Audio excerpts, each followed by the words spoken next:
दोस्तों एक बार फिर से स्वागत है आप सभी का हमारे YouTube चैनल NCERT अपडेट में।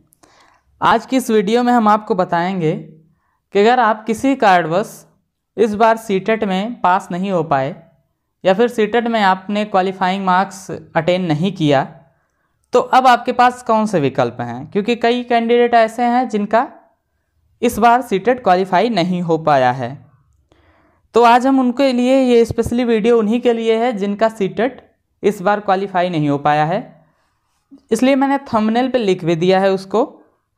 और ये वीडियो स्पेशली उन लोगों के लिए है जिनका सीटेट क्वालिफाई तो नहीं हो पाया है लेकिन वो सुपर टेट में बैठना चाहते हैं या फिर नेक्स्ट जो यूपी की वैकेंसी सुपर टेट के नाम से आती है उसमें बैठना चाहते हैं। और भी कई सारी बातें जो थंबनेल में लिखी हैं उनसे संबंधित हम चर्चा करेंगे, तो वीडियो को पूरा देखें।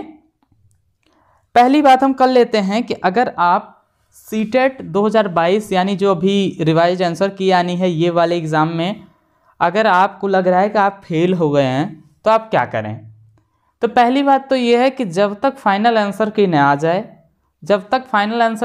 जाए, अगर आपके बहुत ज़्यादा नंबर कम है फिर तो कोई बात नहीं, लेकिन अगर 1-2 नंबर से आप पीछे हैं तो जब तक फाइनल आंसर की न आ जाए अपने आप को आप फेल मत समझिए, क्योंकि फाइनल आंसर की में 1-2 नंबर बढ़ेंगे, कुछ ना कुछ सब शिफ्ट वालों को फ़ायदा होगा। तो इसमें अभी जब तक फाइनल आंसर की ना आ जाए तब तक आप ये ना समझिए कि आप सीटेट क्वालिफाई नहीं हैं। अभी रिज़ल्ट का इंतज़ार करें, अभी बहुत कुछ उसमें परिवर्तन बाकी है। यानी कि अगर आपको लग रहा होगा कि आप 87 मार्क्स पर हैं और आप डिसक्वालीफाई हैं जनरल कैटेगरी में, तो ऐसा बिल्कुल नहीं है, क्या पता आपके 92 मार्क्स हो जाएं। तो इस तरह से परिवर्तन बहुत होगा। तो जब तक फाइनल आंसर की ना आ जाए तो फाइनल आंसर की का इंतजार करिए। अगली बात है कि कुछ लोग पूछ रहे थे कि सर अब की वाला तो मैं क्वालिफाई नहीं कर पाया हूँ, तो नेक्स्ट सीटेट कब आएगा। तो देखिए ये जो सीटेट हुआ था ये कई दिनों के बाद हुआ था, क्योंकि कोविड बहुत तेज़ी से फैल रहा था, तो 2-3 बार से ये टल के फाइनली आप सभी लोगों को पता होगा कि कितने दिनों से सीटेट की परीक्षा का इंतज़ार था। तो ये सीटेट जो हुआ तो ये कई दिनों बाद हुआ था, वरना ऐसा होता था कि हर 6 महीने पे सीटेट के एग्ज़ाम कराए जाते थे, 1 जुलाई में 1 दिसंबर में, यानी 2 सेशन होता था, 1 जुलाई सेशन 1 दिसंबर सेशन। तो इस तरह से अगर सब कुछ नॉर्मल रहा अब की बार तो मार्च अप्रैल तक जुलाई वाले सीटेट का नोटिफिकेशन आपको देखने को मिल जाएगा।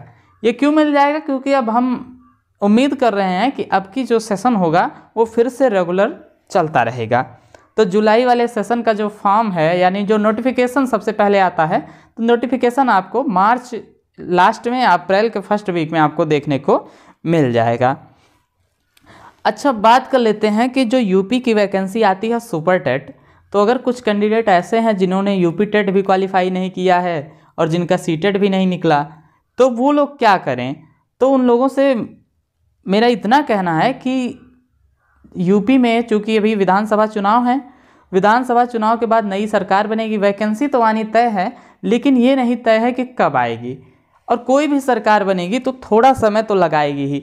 तो मुझे तो नहीं लगता कि मतलब 100% आशा है कि सुपर टेट के पहले जिस तरह से इन्होंने सुपर टेट को पिछले 5 सालों से रोक रखा है, जितने दिनों से इसकी डिमांड चल रही थी, तो कोई नई सरकार आएगी तो उसके पास थोड़ी समस्याएं भी होंगी, तो नई सरकार भी थोड़ा समय लगाएगी। लेकिन जो भी हो, मुझे लगता है कि सुपर टेट के पहले एक बार सीटेट की परीक्षा जरूर होगी। टेट तो नहीं हो पाएगा क्योंकि टेट 1 साल में एक बार कंडक्ट होता है, लेकिन सीटेट 6 महीने में होता है, इसलिए जुलाई वाली परीक्षा हो भी सकती है। तो आप लोग बिल्कुल भी ये ना सोचें कि मैं डिसक्वालीफाई हूँ तो अभी सुपर टेट आने में समय लगेगा, तो इसके लिए आपको जुलाई में मौका भी मिलेगा। और जुलाई में तो सीटेट होगा, इसका तो 100% वो है, लेकिन ये नहीं है कि सुपर टेट पहले ही आ जाए, क्योंकि चुनाव के रिजल्ट 10 मार्च को आने हैं। तो इतनी जल्दी नहीं है कि 10 मार्च को चुनाव का रिजल्ट आए और 11 मार्च को वैकेंसी आ जाए, ऐसा नहीं होगा बिल्कुल भी। तो जो लोग डिसक्वालीफाई हैं उनको भी मौका मिल सकता है सीटेट क्वालिफाई करने का। और सीटेट का जो सिलेबस होता है वो यूपी टेट से कहीं ईजी होता है, क्योंकि उसके सिलेबस फिक्स्ड रहते हैं और यूपी टेट का सिलेबस बहुत ब्रॉड है। अब बात कर लेते हैं जो जैसा कि थंबनेल में लिखा है कि पास होने के आसान ट्रिक। तो सीटेट क्वालिफाई करने के कुछ ट्रिक क्या हैं, तो ट्रिक तो यही है कि सीटेट का जो एग्ज़ाम होता है वो एकदम सिलेबस बेस्ड होता है। उसमें सिलेबस बेस्ड अगर हम सिलेबस के हिसाब से पढ़ें तो 100% क्वेश्चन सिलेबस से ही उठते हैं। जैसा कि ईवीएस में है, तो ईवीएस में हमने इन्वायरमेंट के कक्षा 3, 4 और 5 की एनसीईआरटी पढ़ के मैं गया था और मुझे ऐसा लगता है कि 30 के 30 सवाल उसी एनसीईआरटी से संबंधित थे। 15 जो आते हैं फैक्ट के क्वेश्चन और 15 पेडागॉजी भी उसी ईवीएस से रिलेटेड थे। तो सीटेट का ये है कि सब सिलेबस बेस्ड एग्ज़ाम होता है, तो सीटेट पास करना काफ़ी इजी है। सीटेट की कक्षाएं आपके इसी चैनल पर एनसीईआरटी अपडेट पर सीटेट की नियमित कक्षाएं हम चलाएंगे। जब सीटेट की वैकेंसी या सीटेट का जब नोटिफिकेशन नया वाला आ जाएगा तो हम सीटेट की पूरी क्लास आपको प्रोवाइड कराएंगे और 100% गारंटी के साथ प्रोवाइड कराएंगे कि आप सीटेट क्वालिफाई कर लेंगे। तो आज की वीडियो में इतना ही आप लोगों को बताना था। सीटेट परीक्षा के बारे में कोई भी और आपके प्रश्न हो, कोई क्वेरी हो तो आप कमेंट बॉक्स में कमेंट करके हमसे पूछ सकते हैं। क्योंकि सीटेट की कक्षाएं हम अपने इसी यूट्यूब चैनल पर प्रोवाइड कराएंगे और काफ़ी कम क्लासों में एक बेहतर रणनीति के साथ आपको कक्षाएं प्रोवाइड कराई जाएंगी। तो इससे चैनल से जुड़े रहिए, चैनल को सब्सक्राइब कर लीजिए ताकि आप चैनल से जुड़े रहें। वीडियो देखने के लिए धन्यवाद।